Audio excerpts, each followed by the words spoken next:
Uh, Terima kasih untuk kita bisa bergabung malam ini.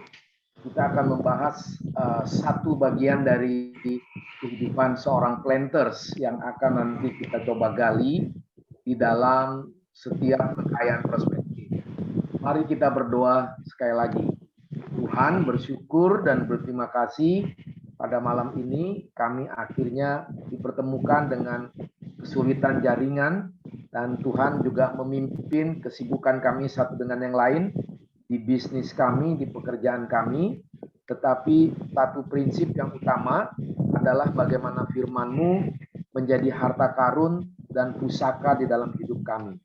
Biarlah apa yang akan kami bawakan, kami jalankan pada hari ini, hingga terciptalah satu koneksitas hati kami dengan Tuhan, dan kekayaan pengertian dengan keunikan masing-masing kami boleh belajar bersama di dalam kedalaman firman. Terpujilah Engkau Tuhan untuk Pak Eli yang sudah bisa bergabung di tengah-tengah kesulitan ini. Dalam nama Yesus Tuhan yang hidup, kami serahkan doa ini. Amin. Amin. Nah, Bapak Ibu sekalian, kita akan membahas satu prinsip, ya, satu prinsip bagaimana kita sesungguhnya di dalam hidup ini yang kita jalani pasti ada masalah yang banyak, dan permasalahan itu mau tidak mau membawa kita kepada kesulitan, dan kesulitan itu sebenarnya sih harus menjadi vitamin, bukan menjadi kecelakaan atau rasa sial atau kita sepertinya tidak mampu. Nah, kita nanti akan belajar, akan mendengar selama kurang lebih talk show ini 30 menit. Rekan-rekan bisa mengikuti, setelah itu baru ada tanya jawab. Hal yang utama yang perlu kita pikirkan adalah apakah orang Kristen itu sesuatu yang selalu sukses. Sukses dibagi di dalam beberapa kategori, yaitu harta karun. Ya, kedua adalah kalau istilah orang bisnis selalu hoki, gitu ya. Atau yang ketiga, sukses itu adalah orang ini mampu melewati badai kegelapan di dalam hidup. Atau sukses itu dia mengalami satu momen atau kesempatan yang ajaib. Kemungkinan Tuhan izinkan apa yang dikerjakan itu selalu menonjol.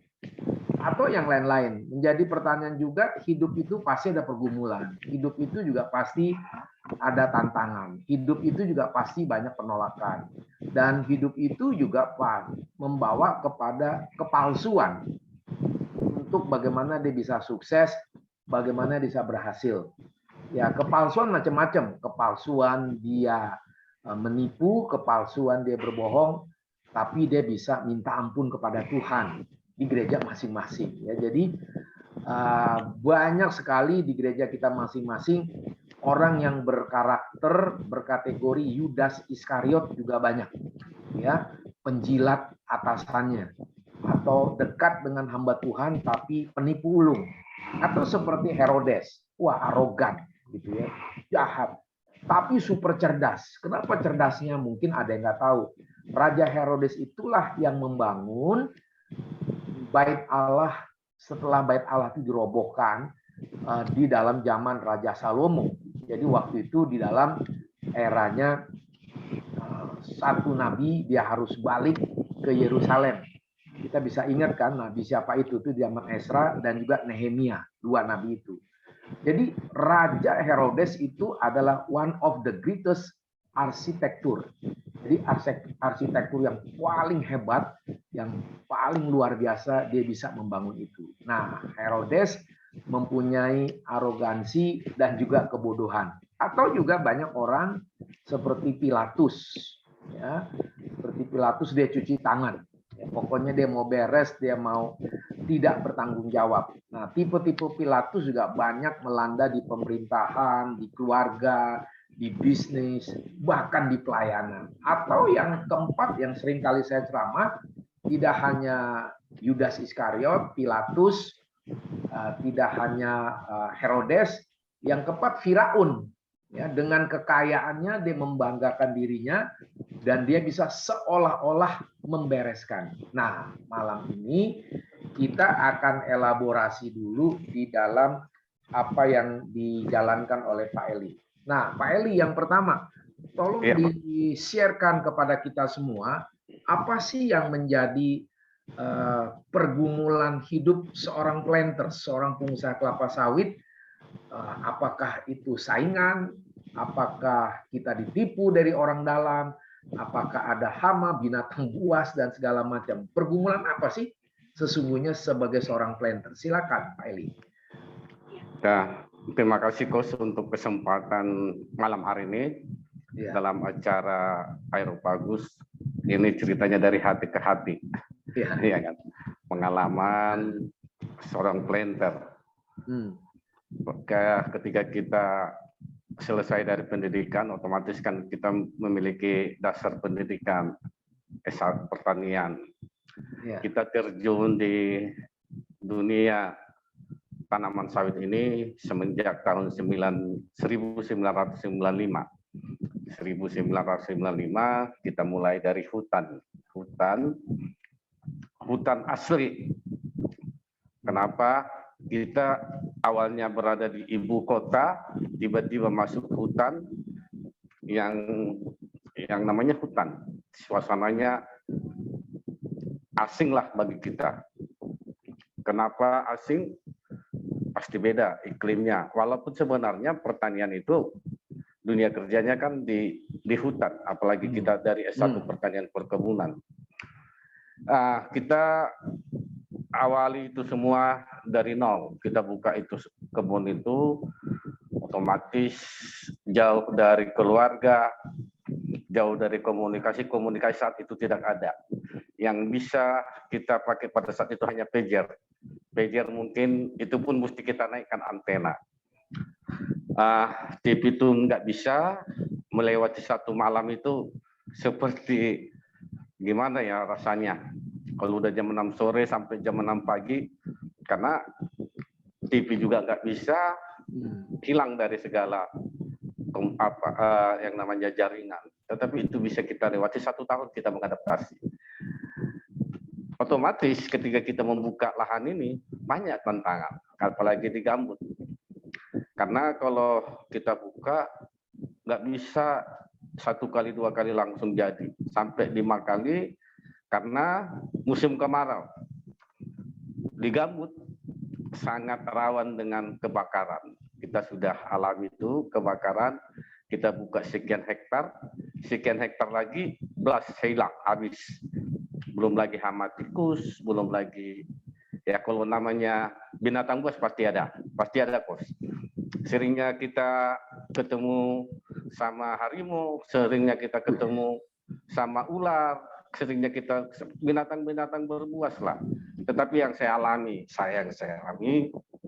itulah baiknya Tuhan. Saya belum di usia 61 ini, 95 belum pernah saya artinya disentuh yang namanya binatang buas itu.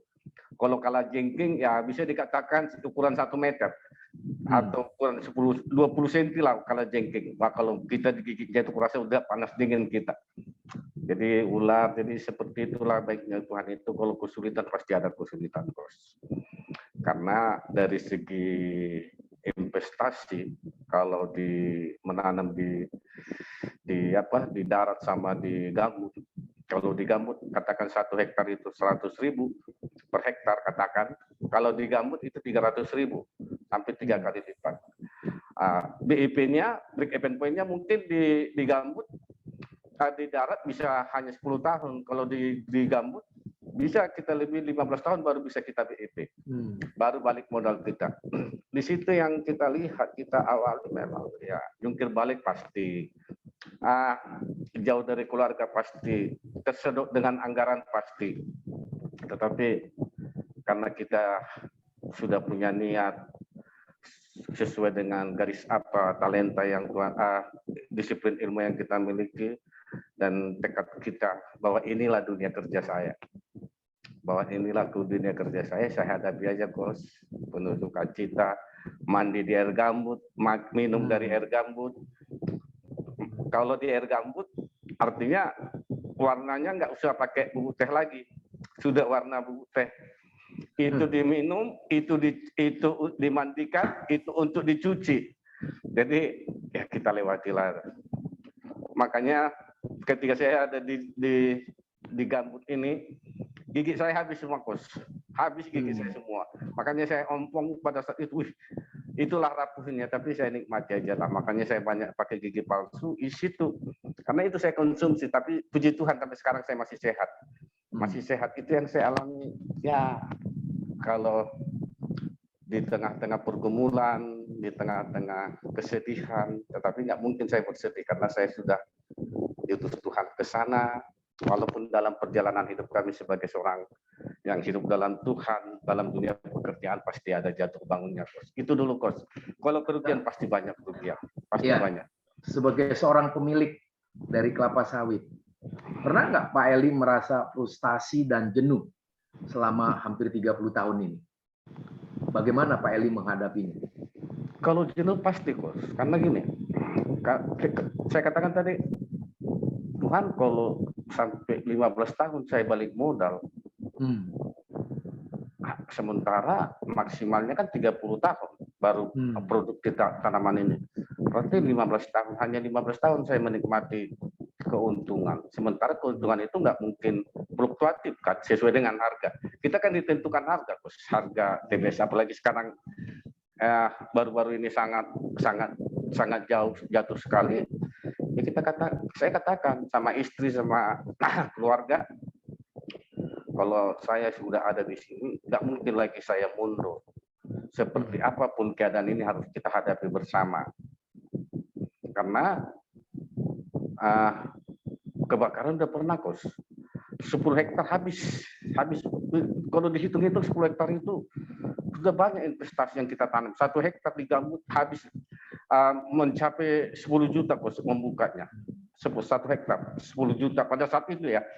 Saat itu di luar lahan ya, Kos ya. Lahan sudah kita punya. Hanya membuka, membeli bibit sama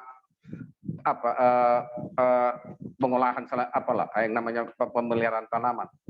Itu yang saya alami. Kejenuhan pasti ada. Artinya kejenuhannya gini, Kos. Tuhan, saya hanya ada di hutan.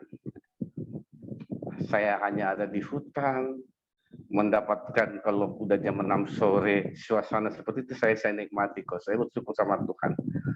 Inilah Tuhan, berikan saya kesabaran sesuai dengan visi saya bahwa inilah dunia kerja, supaya setiap godaan pasti banyak sekali. Saya sudah jatuh bangun dalam godaan, pasti jatuh bangun. Kenapa? Itu yang saya alami karena fluktuasi harga baru-baru ini saya sama istri sampai down. Ini udah di bawah 1.000 loh. Kalau udah di bawah 1.000, harga, kita tinggal 200 perak aja sama kita. 800 itu udah sama karyawan itu sama yang lain. 200 perak mengolah selanjutnya seperti apa ya? Kan gitu. Jadi ya makanya saya banyak dibentuk dalam segi memanage keadaan ini, memanage situasi ini, supaya itu saya mempunyai pemikiran, saya mempunyai statement dalam kehidupan saya, memotivasi saya bahwa hidup harus dimenangkan dengan segala perjuangan, tapi tidak kompromi dengan namanya tanda kutip tadi, Kos. Banyak sekali. Jadi tidak gampang ya hidup seseorang, baik itu pengusaha atau pegawai di hutan. Tantangannya bukan hanya binatang buas, tapi juga cuaca, suasana, air tadi yang seperti itu, sampai gigi pada ompong karena airnya payau dan seterusnya. Memang ini satu dinamika. Jadi tidak gampang ya segala sesuatu mengatakan bahwa kita enak di kota, tapi kita jauh menderita, atau mengatakan kita enak di hutan atau di pertanian, tapi kita punya aset yang banyak. Nah, ini menjadi pertanyaan-pertanyaan di dalam satu hidup. Nah, sekarang yang kedua begini, Pak Eli. Pak Eli kan juga pelayanan di gereja. Nah, ini bagaimana Pak Eli melihat hal ini semua? Apakah gereja itu menjadi pusat pertumbuhan rohani, atau gereja itu hanya tradisi, atau gereja itu hanya tempat persinggahan karena kita ketemu dengan majelis, dengan penatua, atau kita bertemu dengan teman gereja yang lain daripada kita stres di pekerjaan atau bosen begitu. Gimana sih pelayanan gereja itu menurut Pak Eli artinya? Silakan Pak Eli. Maaf ya Coach ya, kalau saya bukan menyinggung siapa-siapa, tetapi realita yang saya sampaikan. Realita bahwa memang kalau gereja yang bertumbuh itu sebenarnya dalam hal pelayanan, saya sebagai seorang penatua di gereja, setelah saya lihat di real keadaan di sini, sebenarnya sentuhan itu yang paling utama. Kalau hanya tugas istilahnya berkhotbah, memimpin acara tanpa ada sentuhan, ya udah itu seremonial, itu namanya rutinitas. 3 tahun belakangan ini, setelah saya kembali di dalam rel kebenaran, saya belajar dengan di komunitas Aeropagus ini, saya semakin melihat bahwa kita bukan ada stagnasi, kita bukan hanya menjalankan sesuatu yang namanya udah khotbah lah, udah memimpin acara lah, tetapi saya melihat pribadi lepas pribadi yang ada di hutan ini, kalau ada sentuhan memang, kalau ada pendekatan kita, role modelnya kita berikan, itulah sebenarnya pelayanan yang real yang saya rasakan, yang saya lihat. Kalau kita di gereja-gereja kan terkontaminasi ataupun bukan terkontaminasi, terstruktur kita hanya di program. Oke, program jalan, soal outputnya, soal sasarannya mungkin kita terlupakan. Tetapi kalau saya sekarang ada di sini, sangat sukacita saya. Dan itulah yang saya sampaikan kepada semua rekan. Kita melayani, makanya saya bilang, jadi hamba Tuhan itu sulit, sangat sulit. Kita ini menjadi patron dari ujung rambut sampai ujung kaki. Dari mulut kita, dari setiap pembicaraan kita, dari performance kita, mereka melihat. Dan bagaimana kita bisa menjadi narasumber mereka dalam hal mengedukasi, memberikan pencerahan. Apalagi saya ini bukan hanya di kalangan orang Kristen, di non-Kristen, di situasi sekarang ini, saya sedikit tantang. Hei, ini harga sawit sudah merosot kan? Dari dulu aku bilang duanya prinsip hidup orang, baik orang Kristen atau orang di luar Kristen, menahan diri dan ketaatan. Hanya dua itu. Kalau kita bisa menahan diri dan taat, semua bisa kita lewati. Karena kita nggak bisa menahan diri. Ketika harga sawit, rame-rame kita beli mobil baru. Rame-rame kita ketika sekarang ini menjerit kan? Saya bilang menjerit kan? Saya bilang itu. Ya udah pulangkan. Sama siapapun itu. Orang baik, duanya prinsip hidup sekarang ini. Bisa kita menahan diri dan taat. Terlewati semua, saya bilang gitu. Kalau itu, dan kan juga di gereja juga, apalagi saya di komunitas gereja saya di Siantar sana, saya sampaikan, jangan kita hanya bermain di tatanan. Bagaimana kita ini, tangan kita ini, mulut kita ini dipakai Tuhan, lewat kita bisa nggak jadi role model, bisa memberikan progres. Tengah-tengah keluarga juga saya sampaikan kayak gitu. Ketika saya bilang, saya berangkat dari nol, saya sudah dibenahi, saya sudah dimenangkan di daur ulang kembali, saya suka cita, Bos. Saya sangat suka cita. Saya bilang, walaupun pahit sekarang ini, mungkin orang lain akan terjadi kompromi kan, rame-rame nggak peduli lagi, udah buat pinjaman, udah pinjam sana sini. Saya suka cita. Saya sendiri sekarang keluarga masih di Bandung, saya sendiri saya sangat suka cita. Saya minta sama Tuhan, biarlah dengan kondisi sekarang ini saya bisa lewati, dan pelayanan saya jangan hanya seremonial. Saya nggak mau seremonial. Saya bilang, ayo orang-orang Kristen yang ada di sini, seperti beberapa kali saya bilang, kalau kita hidup di luar Tuhan, nol kita bilang. Udah miskin kita tidak kenal Tuhan, waduh celaka lah kita bilang. Udah miskin kekayaan, tetapi miskin rohani, sombong pula. Apa keuntungan kita sebagai orang Kristen? Lebih bagus kita udah minta sama Tuhan biar dicabut nyawa kita ini, saya bilang gitu. Karena nggak berbuah kita. Bukan mesti karena kita punya sawit 10 hektar baru bisa kita bekerja. Motivasi kita dulu, hati kita. Murnikan hati ini. Makanya saya bilang kepada semua jemaat maaf itu Coach ya, duanya prinsip hidup yang bisa kita lakukan. Menahan diri dan taat. Ini bisa kita lewati. Puji Tuhan, pasti Tuhan bekerja. Itu aja. Itu yang bisa saya lihat Coach sebagai sangat-sangat cita kita saya di situasi sekarang ini. Walaupun saya tetap berkomunikasi dengan keluarga, membenahi anak saya, bagaimana? Pakai saya Tuhan, seperti yang itu, pakai saya Tuhan. Walaupun saya harus berangkat dari keterpurukan, dari kehancuran, tetapi Tuhan daur ulang saya. Saya setia dengan daur ulang Tuhan. Sakit memang Coach, saya harus bayar harga kan. Saya harus bayar harga, itu yang saya lihat. Di sisa umur saya, kalau saya sebagai pelayan Tuhan di GKPI, 65 kan udah pensiun. Kalau dari struktur, 4 tahun lagi pakai saya Tuhan untuk lebih besar lagi secara struktur ya.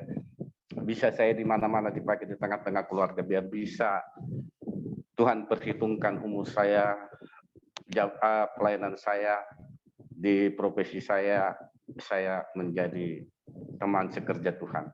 Itu yang bisa saya sampaikan, Coach. Terima kasih. Iya, sangat menarik ya, dua kata, tetapi susah. Menahan diri terhadap godaan, menahan diri terhadap persaingan, menahan diri terhadap gosip, menahan diri terhadap ancaman. Itu nggak gampang. Tapi ada prinsip yang kedua, Pak Eli, yang sangat menarik, yaitu taat. Taat kepada siapa? Dari ke Tuhan. Kapan manusia bisa taat ya? Dan kenapa manusia bisa taat? Apa bentuk ciri daripada seorang yang taat? Tolong Pak Eli elaborasi. Silakan. Oke. Terima kasih, Coach. Saya di dalam perjalanan ini makanya saya pakai dua narasi, apapun statement saya itu menahan diri dan taat.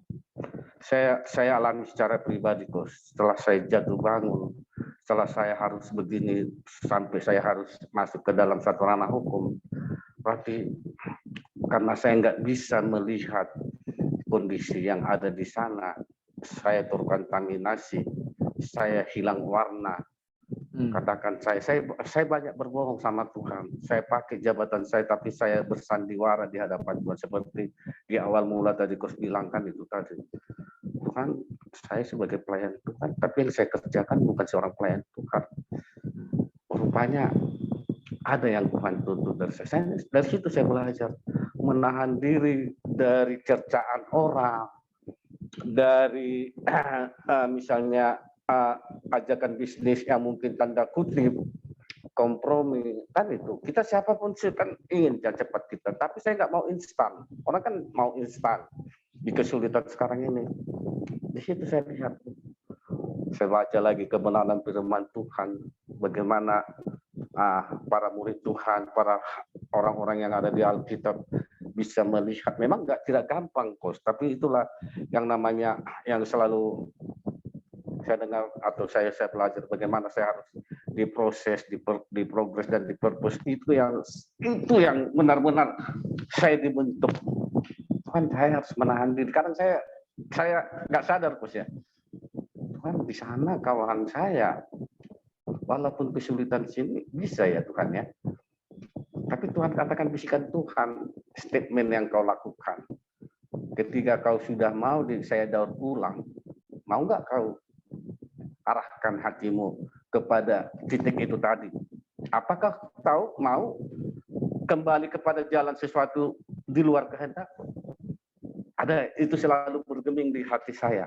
Ketika saya kan seperti itu tadi, ketika kita dekat Tuhan kan godaan itu pasti iblis kan bekerja, Coach. Iblis sangat bekerja keras. Apalagi saya sendiri kayak gini di sini. Iya kan, saya sendiri gini ya bisa aja. Orang nggak tahu kok. Ya kan bisa aja prinsipnya, tapi saya nggak mau. Ya Tuhan tahu loh. Ya bisa aja saya nongkrong saya di warung sana, nongkrong saya ada kendaraan semua, tapi saya tahan. Ketika itu yang saya pegang, menahan diri dan taat. Taat itu seperti apa? Taat itu maksudnya gini, Coach. Kalau Tuhan engkau berikan aku sekarang 50.000,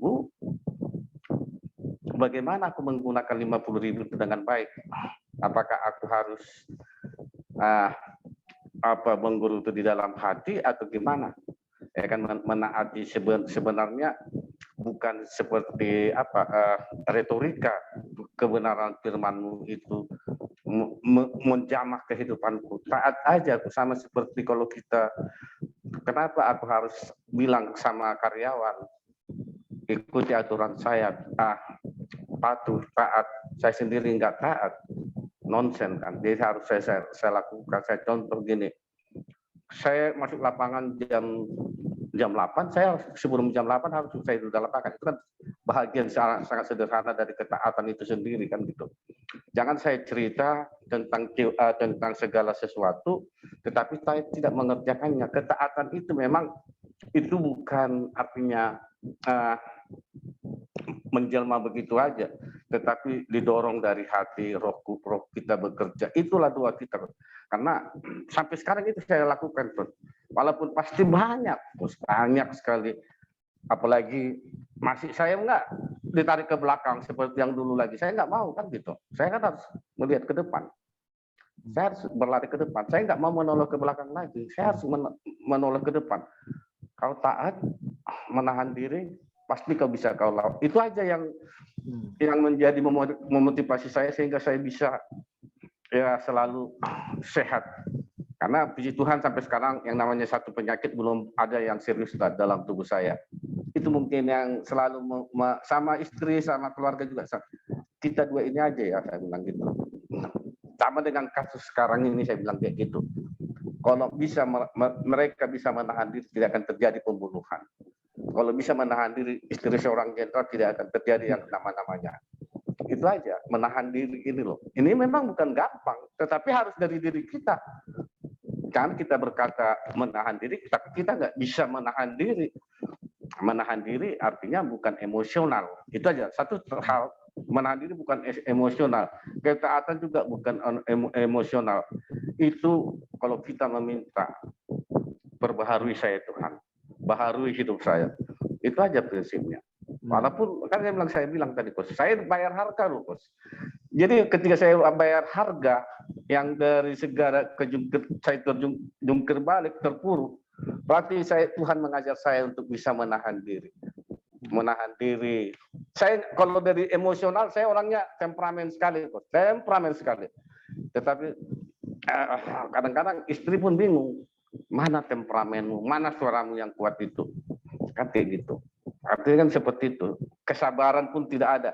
Tapi Tuhan katakan bukan enggak. Saya bilang saya bukan marah, tapi saya diproses. Kalaupun kuat suara saya, jangan kalian anggap saya marah.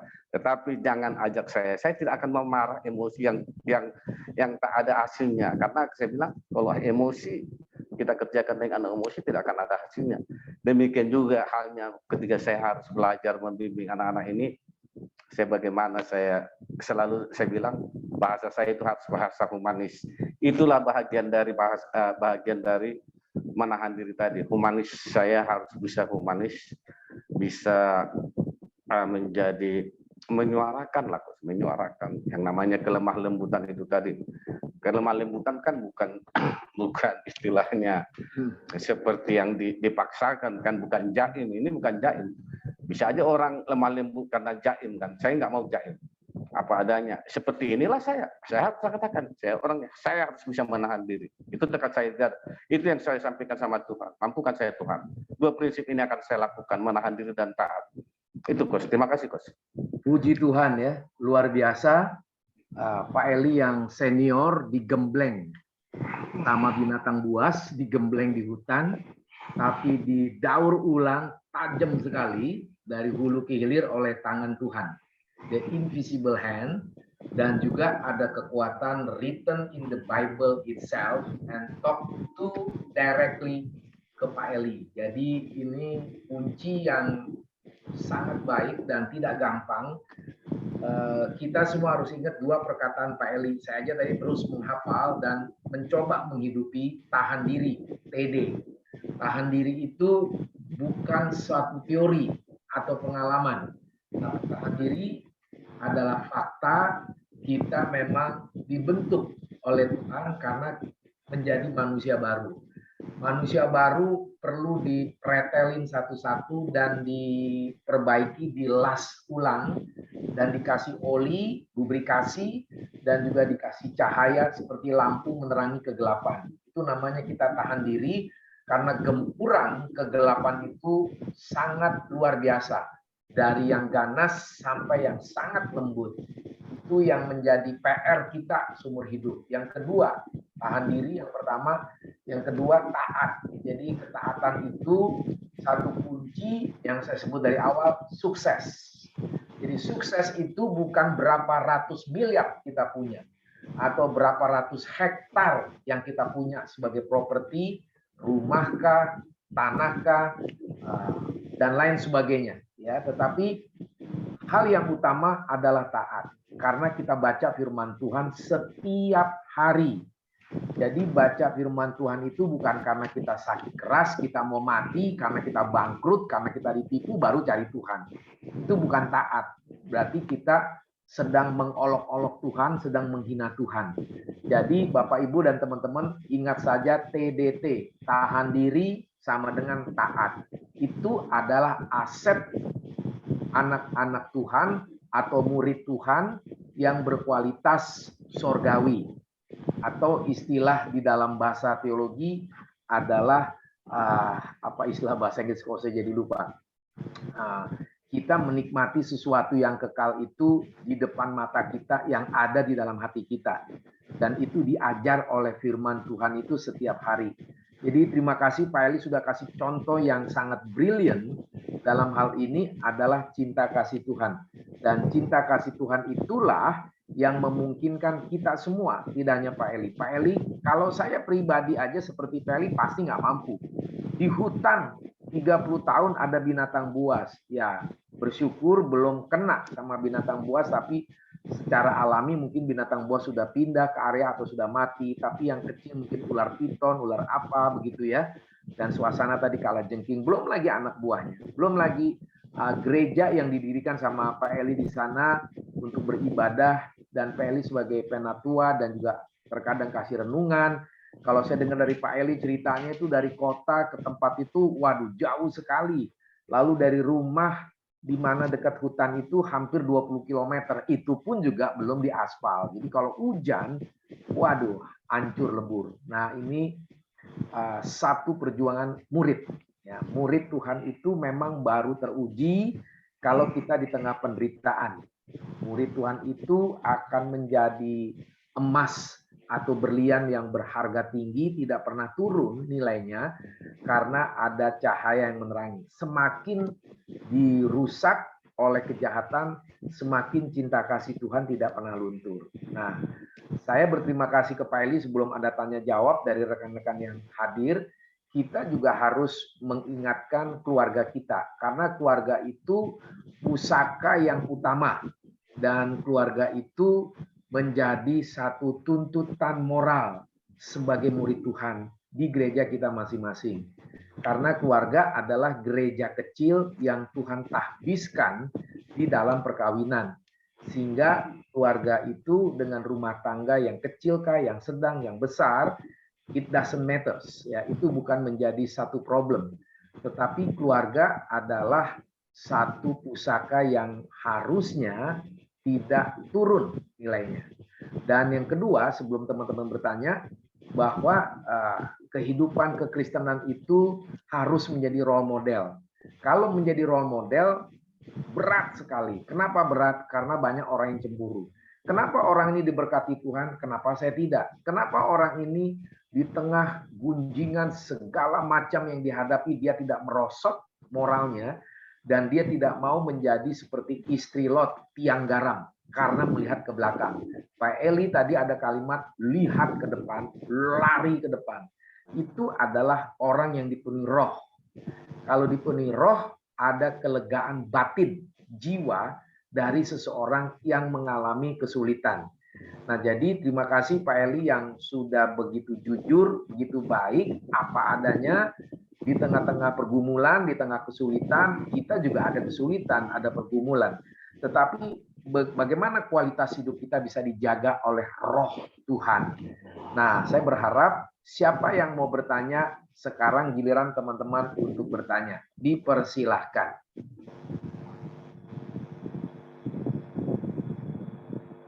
Siapa? Kalau Kalau Grand Rapids itu anak saya di Amerika ya. Jadi dia pasif saja karena waktunya gitu ya. Siapa yang mau bertanya? Nah, ini Jennifer juga dari luar, dari LA. Ada lagi yang mau bertanya, berespons? Mau bertanya atau mau respons boleh, dipersilakan ya dengan Pak Eli. Siapa? Ada istri saya situ Pak, Agustinawati. Oh, Ini lagi di Bandung. oh, iya ya, istri yang terbaik. Iya Pak. Oke, mungkin istri mau bertanya, dipersilakan. Silakan. Oh, istri mau bertanya. Oh, di sini saya lihat ada nama Magdalena Tarea. Silakan, mau bertanya dari Pak Eli ini, orang yang sangat dipakai Tuhan. Silakan. Siapa saja mau respons, mau bertanya juga boleh. Ya, sedang dipikir atau misalnya di sini Naomi Sihombing atau tadi ada Oisi Lesiok, gitu ya. Saya nggak tahu apakah Naomi ini dari Bandung.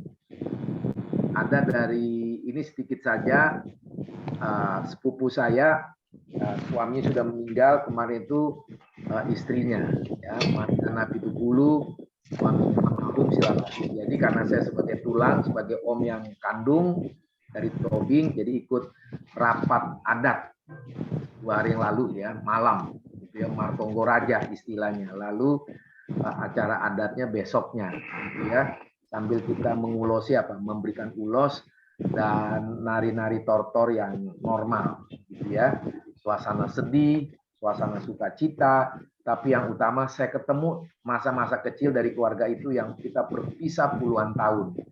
Jadi dari situ kita berjanji kita akan ngumpul, apakah di BSD, apakah di mana lah, karena sudah lama kita nggak ketemu ya. Jadi di acara duka itu kita ketemu, kita foto-foto begitu ya. Jadi memang menarik. Memang Batak itu ada unik dan ada sukacita gitu ya. Oke, siapa yang mau kasih respons, mau bertanya, dipersilahkan. Silakan.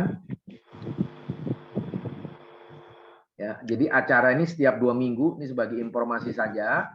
Ini 2 mingguan untuk yang Kristen. Jadi orang-orang nanti kita panggil siapa lagi begitu ya. Nah, kalau hari Jumat itu 2 mingguan juga ya. 2 minggu lalu sudah ada seorang direktur, commercial directors gitu, dari pilot, dari macam-macam lah juga gitu ya. Nah, nanti 2 minggu yang akan datang dia seorang senior, sangat senior. Dia seorang presiden direktur yang saya baru tahu dia tinggal di Kaohsiung di Taiwan. Jadi dia bilang, baik Pak Pumburu, saya akan mengisi 2 minggu lagi yang akan datang, itu tanggal 5 Agustus ya, kalau nggak salah itu ya. 5 Agustus kita akan belajar dari beliau apa yang menjadi rahasia keberhasilan dia di dalam bisnis, di dalam pergaulan. Dia berada di Taiwan, yaitu Pak Glenn Songpi. Saya sangat bersyukur mengenal beliau, belum secara face to face, tapi di dalam gabungan bisnis konsultan se-Indonesia. Nah, saya ikut itu grupnya, dan saya bersyukur dia orangnya sangat baik, selalu memberikan artikel-artikel dari Deloitte konsultan ataupun dari KPMG dan seterusnya. Jadi orang yang suka baca buku itu memang saya sangat senang begitu ya. Oke, siapa yang mau kasih ini? Jadi 2 minggu lagi itu seorang presiden direktur. Kalau itu di Tosi ya 2 minggu lagi itu seorang presiden direktur adalah di PT Rabani. Jadi perusahaan Islam untuk hijab atau jilbab, pakaian-pakaian muslim yang terbesar di Indonesia. Dia mengatakan confirm untuk mengisi seperti acaranya ini. Tapi kalau di Tosi itu lebih sekuler. Lalu 2 minggu lagi yang di Tosi itu adalah Pak Glenn Songpi. Saya nggak tahu apakah dia bahasa Inggris atau bahasa Mandarin. Saya bilang saya nggak bisa bahasa Mandarin gitu. Itu orang sangat senior dan sangat berpengalaman. Jadi teman-teman bisa hadir nanti. Jadi tanggal 29 minggu depan dengan Pak Nandang, dia juga seorang ustadz, dia juga seorang presiden direktur, dan karirnya bagus di PT Rabani di Bandung, besar sekali perusahaan itu. Baru 2 minggu lagi 5 Agustus hari Jumat dengan Pak Glenn Sompi. Nanti nama-nama yang lain ada. Nah, kalau yang di Areopagus habis Pak Eli, mungkin 2 minggu lagi itu dengan kalau jadi, dia juga orang yang sangat sibuk, seorang wanita yang bernama Patricia, ya, yang ada di CMB Niaga. Ya, kita akan panggil dia, menunggu konfirmasinya. Oke, siapa yang mau memberikan ulasan atau tanggapan? Dipersilakan, teman-teman. Silakan. Ya, mau nanya Bang. Ya, silakan, Jevan. Malam Pak Eli. Malam Pak Tanace. Ya Pak, ya dari yang Pak Eli paparkan mengenai perjuangan Pak Eli dalam bisnis planter, dimulai dari nol dan sekarang 30 tahun ya Pak ya, 30 tahun lebih. Iya. Jadi dari from zero to hero, dari nol sampai sekarang ini ada keinginan untuk terus mengembangkan nggak Pak? Terus juga melihat kalau gini, nanti setelah pencapaian mungkin memasang limitnya adalah sky the limit gitu. Jadi limitnya di atas gitu. Kalau perkembangan terus, tapi apakah bisnis planter ini khususnya sawit, apakah bisa dijadikan sebagai autopilot dalam arti dia bisa running sendiri? Karena bisa jadi gini Pak, banyak khususnya yang di orang-orang Tionghoa gitu ya, banyak yang istilahnya dulu berbisnis dagang kelontong segala macam, itu udah berkembang, tapi memang juga kalau tidak menggunakan teknologi akhirnya batas langitnya itu terbatas gitu. Tapi itu juga sudah bisa menikmati dan menghidupi keluarga. Cuman kalau misalnya nanti kalau anak-anak atau ahli waris tidak tertarik di dalam meneruskan bisnis. Nah itu gimana planningnya Pak Eli, dan juga kalau melihat apakah bisnis perkebunan sawit ini bisa dibikin sebagai bisnis autopilot, artinya meskipun tidak bisa dijalankan atau ahli waris tidak bisa punya capable untuk meneruskan, tapi itu bisnis tetap bisa jalan sehingga tetap memberikan penghasilan buat ahli waris. Kira-kira planning Pak Eli apa ini? Oke, terima kasih Pak. Memang inilah yang sedang saya terus saya benahi dalam satu persepsi, khususnya dengan keluarga ya. Anak saya kan hanya satu. Saya bilang sama istri, kita kalau di kepegawaian 60 memang udah pensiun. Kita punya batas, kalau saya katakan kalau Tuhan masih berikan saya sehat, saya masih mampu untuk melakukan ini. Tetapi di dalam hal meregenerasi ke depan, memang ada keraguan. Kalau keraguan itu pasti ada, Pak. Artinya gini, jangan nanti setelah saya tidak ada, setelah ibu tidak ada, habis ini semua lahan karena dia nggak bisa kelola, ya kan kayak gitu. Karena dia tidak tertarik yang namanya masuk di dunia pertanaman. Tapi karena saya selalu memberikan suatu pencerahan, saya makanya sering kalau saya kasih contoh, ini loh dunia pekerjaannya. Kalau kau bisa melakukan ini, di samping dunia kerjamu yang lain, kau memiliki aset lagi. Tetapi kalaupun kau tidak bisa melanjutkannya, jangan salahkan orang tua jika ada orang yang tertarik, yang sedang saya bina untuk melakukan itu.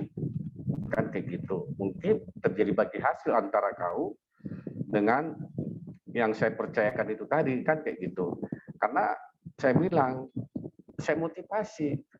Jangan, artinya karena orang Batak kan gini, yang menjadi sesuatu apa, bukan dia yang buka, tetapi rame-rame jual. Itu yang sering terjadi orang Batak. Gampang aja menjual warisan orang tua, sementara itu nggak hasil keringatnya. Kan itu yang sering terjadi di orang Batak. Makanya saya nggak mau seperti itu. Bukan kau yang buka, tapi setelah orang tuamu meninggal, enak aja kau menjual. Pikirkan ya, banyak contoh, banyak contoh. Jangan nanti setelah kami nggak ada sama mamamu, kau jual habis. Ya kan kayak gitu. Kami kan nggak tahu lagi kau kayak mana jadinya, tetapi pemahaman-pemahaman itu yang sering saya sampaikan kepada keluarga, khususnya kepada anak saya dan istri. Kalau kami jalan sama istri dalam kendaraan, sering namanya seorang istri ada kekhawatirannya, siapa yang bisa ya kalau kita sudah tua nanti gimana? Bisanya anak kita ini melanjutkan, ada seperti itu. Makanya saya kasih seperti pertanyaan dari Pak Tan Aceh tadi, memang prinsip dari orang-orang Chinese itu memang seperti yang selalu saya dengar dari Pak Tumbur, ada juga sering saya adopsi itu dalam hal memberikan kepercayaan itu, menanamkan nggak usah kau cari kerja yang lain, tapi ini menjadi dunia kerjamu, cintai dulu. Artinya cintai, lihat orang tuamu merangkak dari nol, kau tinggal melanjutkan, tetapi prinsipnya pelihara ini bisnis, jaga ini bisnis. Kalau ini kau jaga, sampai anak cucumu pun bisa. Kan kayak gitu. Kalau kami 65, 60 saya, kalau Tuhan kasih saya 70 ya udah bersyukur ya Coach ya. 10 tahun lagi ke depan. Kan kayak gitu, 10 tahun lagi ke depan. Kau mungkin sebagai seperti tadi auto menjadi sesuatu hal nanti setelah saya 70 tahun, kalau Tuhan berikan saya umur panjang. Kalau itu ya tinggal kau yang menikmati. Tapi memang selalu saya wanti-wanti sama istri. Kalau dia nggak bisa, kita harus siapkan orang yang bisa, yang tertarik dengan yang tinggal di hutan itu dulu, Coach. Rasa memilikinya itu dulu. Itu yang sering. Anak sendiri pun kan kalau nggak ada rasa memiliki kan, dia akan bosan kan itu. Tanamkan dulu rasa memiliki tentang usaha ini, gitu loh. Itu yang selalu saya sampaikan Pak Tan Aceh, Pak. Saya selalu menanamkan rasa memiliki itu dulu, bilang gitu. Jangan berpikir enak-enak tinggal di hutan, enak-enak melanjutkan bisnis kelapa sawit. Kamu belum tahu yang saya harus, istri nggak tahu, istri hanya dapat laporan. Saya sering tidur di jalan loh, ketika rusak jalan, saya tidur di jalan mengangkat buah. Saya harus ceritakan kayak gitu, pahit getirnya kehidupan di tanaman itu. Tapi kau nikmati kan, saya bilang gitu. Kau nikmati, yang namanya di hutan, nyamuk dengan segala cara pun pasti banyak. Tapi harus kau lakukan, itu yang saya katakan. Seperti pertanyaan Pak Tan Aceh tadi, bagaimana saya harus bisa membelah pikiran dia, mengelaborasi pikiran dia, tanamkan dulu, cinta dulu dia dengan ini, gitu loh. Rasa memilikinya itu. Tidak semua anak-anak bisa memiliki rasa memiliki. Ya udah, karena saya pengalaman ini orang Batak, rame-rame menjual aset orang tuanya yang tidak dia buka keringatnya. Ini pengalaman ciri-ciri orang Batak yang setelah meninggal orang tuanya rame-rame jual rumahnya. Saya paling alergi itu, saya sering bertentangan. Bukan kau yang membuka itu, tapi enak aja kau menjual itu. Tapi kalau hasil keringatmu ya kau jual, no problem. Itu yang saya sering sayangkan, jangan jual yang bukan hasil keringatmu. Tapi lanjutkan. Gak bisa kau perluas, pertahankan. Cari siapa menjadi suamimu yang bisa sama-sama mengerti dengan visi saya, dengan visi orang tuamu. Bahwa orang tuamu ini sebagai seorang pertanian harus ini bisa kau lakukan. Kalau saya bilang gitu, kalau ini kita jual, oke lah sekian M laku. Kalau kita alihkan kepada bisnis yang lain, makanya saya main di properti, main di apa, supaya dia mereka bisa melihat. Saya itu masih dinamika berpikir, masih dinamika untuk berjalan. Itu yang selalu saya tanamkan kepada keluarga, kepada anak saya khususnya, supaya memang memelihara suatu pekerjaan, memelihara suatu aset itu cintai dulu milik, rasa memilikinya itu tanamkan dulu, tanamkan dulu rasa memiliki. Jangan berpikir dapat sekian, tidak seperti yang saya kelola. Besok-besok anggotamu, karyawanmu nipu kau, saya bilang gitu. Kau dulu rasa memilikinya itu, kalau itu udah rasa memiliki itu, bahwa aset itu ke depan itu menjadi jaminan hidupmu, Bisa jadi. Tetapi saya punya statement juga. Kalau nggak bisa kau lakukan, ya udah sebelum saya mati saya jual semua. Kan kayak gitu. Saya jual semua. Kan saya nggak punya statement seperti itu. Daripada saya saya hanya mendengar dari surga bahwa kau sudah begini-begini, kan tidak harus juga saya mempunyai ketegasan di situ, kan kayak gitu. Kalau nggak bisa kan saya ada batasnya, saya bilang saya lakukan progresnya. Kan kau bisa nggak buat seperti ini, kan harus saya buat prosesnya. Kau lakukan sekian tahun, ada nggak, bisa nggak kau jembatani, bisa nggak kau paham dengan apa yang, kalau nggak saya punya statement, ya udah saya jual sebelum kami meninggal sama mamamu, ya kami jual, kan kayak gitu. Kalau nggak bisa kan harus ada kita punya statement, daripada kau jual duluan yang nggak buka-buka sendiri, kecewa kan gitu. Lebih bagus kita punya statement. Saya tegas-tegas saja di situ soal kelanjutan ini tadi. Walaupun karena beda saya bilang gini, yang kalaupun ada karyawan saya, cara mengurusnya pasti beda, memilikinya juga pasti beda, pasti beda. Walaupun ada yang saya percaya, artinya nilai Rp1 dengan nilai Rp1 yang ditangani oleh keluarga ataupun siapa pasti beda. Rp1 yang saya pegang, mungkin ini bisa Rp1, saya belah 5 pun bisa. Mungkin orang lain yang membeli Rp1 hanya belah 2, kan kayak gitu. Artinya seperti itu saya sampaikan. Itu yang kami tanamkan sama istri di dalam hal soal aset ini. Karena bagaimana anak kan hanya satu, kan itu anak hanya satu, supaya memang bisa dia melihat perjuangan. Saya kasih contoh, orang Batak kalau udah meninggal orang tuanya rame-rame jual aset. Rumahnya 3x3-nya, tapi yang menjual 5 orang. Setelah meninggal orang tuanya nggak dihargai. Saya nggak mau. Aset ini pun kayak gitu. Karena kami sama istri yang buka ini berjibaku dan lain-lain sebagainya. Kalau anak ini nggak bisa melihat secara hati nuraninya, ya makanya kita benahi dari sisi kebenaran firman Tuhan, kita kasih itu. Itu yang bisa saya sampaikan Pak Tanace. Memang ini yang sekarang saya memberikan pengarahan, saya sering bercerita sampai saya bawa dia, kau harus bisa menjadi generasi planter seperti Bapak. Walaupun kau seorang sarjana hukum, tetapi bisa kau menjadi generasi planter. Khususnya kepada anak saya, Coach ya. Terima kasih, Pak. Ya, terima kasih ya, sangat inspiratif ya, memberikan kita wawasan luas dan problem-problem yang dihadapi dan ada keputusan. Nah, itu kalau keputusan sudah disiapkan dari diskusi yang menyeluruh, akan memampukan kita melihat kemungkinan di depan, tetapi kita bisa menopang karena ada tangan Tuhan yang menopang. Penolakan itu, ketidakmengertian itu satu proses yang panjang, kita berdoa syafaat, bahkan kalau bisa kita puasa dan kita berserah total di hadapan Tuhan. Ya, jadi pertanyaan yang sangat baik dari Pak Tan Aceh yang mengenai autopilot dan penerusan dari satu bisnis yang besar. Mungkin satu orang lagi di sini ada saudara Jerry ini saya lihat, dia juga planters yang ada di sana. Silakan saudara Jerry mau memberikan komen. Silakan.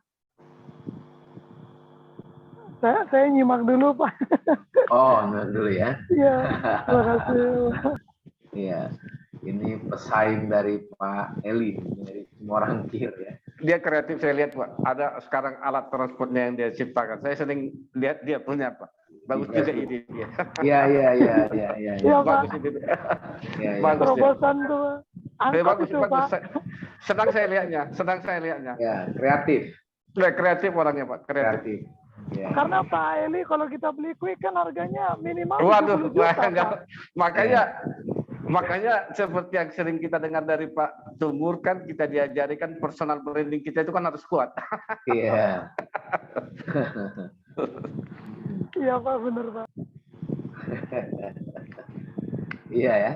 Oke, mungkin satu lagi yang mau ini memberikan ini, silakan. Sebelum kita tutup. Tadi ada izin beberapa orang live, ada 3 orang tadi kalau nggak salah. Silakan. Siapa yang mau komen? Adakah?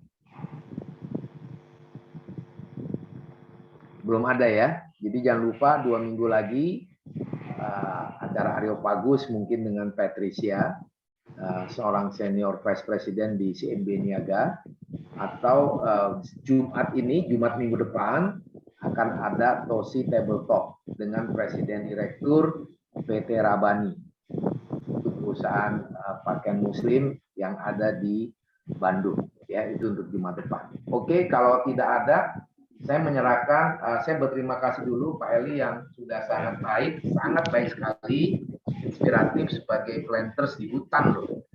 Kan sebagai pengusaha di kota di tengah gedung pencakar langit. Ya, ini perjuangan yang berat sekali ya, berat, tidak gampang. Dan terima kasih juga wawasan kedalaman pikiran untuk melihat semua hal. Ya, itu menjadi modal. Dan Pak Eli menjadi model seorang yang senior.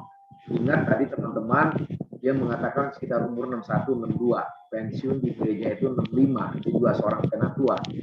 Nah, bayangkan di dalam proses waktu yang berjalan, yang tidak bisa dihentikan, dia harus mengisi seluruh waktu itu ada manfaat dan dinilai oleh Tuhan.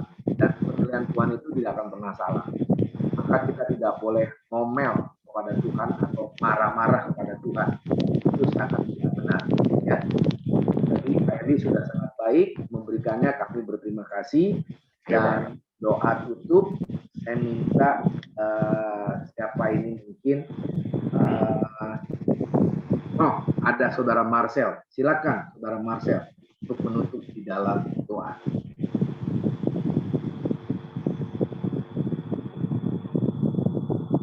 Ya, mari kita satu dalam doa. Tuhan, acara kami pada malam hari ini sudah memasuki akhir. Kami serahkan apapun hasilnya ke dalam tangan-Mu Tuhan. Ya. Walaupun kami tahu bahwa tidak, hubungan kami berbeda. Tapi mohon apapun hasilnya, ini semuanya kami serahkan ke dalam tangan-Mu. Semoga Engkau puas dan senang serta memberkati dari Pak Eli sekeluarga. Tuhan, supaya kelak nantinya kami bisa menjawab satu hal di dalam ini. Maaf Tuhan, satu yang saya sering kali menekankan di dalam bahasa Inggris. I believe God sent me here for a reason. Kiranya itu bisa kami jawab di dalam akhir hidup kami. Inilah kami Tuhan, di dalam nama Anak-Mu, Tuhan Yesus Kristus, doa ini kami alas karena kami sampaikan. Amin. Amin. Ada karena Marcel, saya baru ingat nanti wakil dari orang hukum juga, saya menunggu waktunya. Dia bisa tanggal berapa. Ya. Oke, terima kasih. Selamat malam teman-teman ya. Kasih, Tuhan memberkati. Iya, Coach. Terima kasih, Coach. Ya. Oke. Terima kasih semua. Ya, malam. Ya, terima kasih ya. Tuhan berkati.